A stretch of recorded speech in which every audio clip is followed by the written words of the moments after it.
মুসলমানদের যে দুর্যোগ, যে দুর্বিষহ জীবন যাপন করছে, বিরিয়ানি নেতানিয়াহু ফিলিস্তিনের প্রতি যে অকাতরে নির্যাতন জুলুম করছে, আমাদের যদি জিহাদের মাঠে নামতে হয়, এক সাগর রক্ত দিতে হয়, আবার যদি জীবন উৎসর্গ করতে হয়, সাইদের মতো মুগ্ধের মতো আমরা কি মাঠে ময়দানে থাকবো ইনশাআল্লাহ।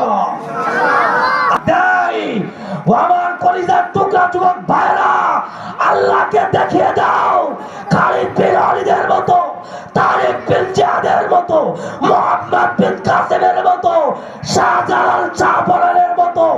আবার যদি কোরআনের জন্য, ইসলাম বিজয়ের জন্য, আবার যদি সাইদের মতো মুগ্ধের মতো স্বৈরাচারের বিপক্ষে দাঁড়িয়ে যদি বুক পেতে দিতে হয়, কারা কারা পারবো যুবক ভাইরা?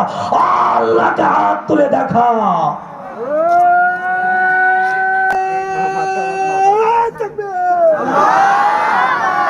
আমার ভাইয়েরা, বন্ধুরা, আল্লাহ রাব্বুল